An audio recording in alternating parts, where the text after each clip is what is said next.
let's do a nice easy one today. You're going to take 3 3/4 cups of flour, and you're going to mix in 1.5 cups of water that also has 1 1/4 teaspoon or 1 packet of active dry yeast, 1 teaspoon salt, and 1 tablespoon of granulated sugar.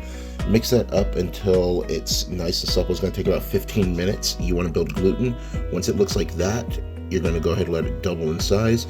Cut it up, portion it into what size you want.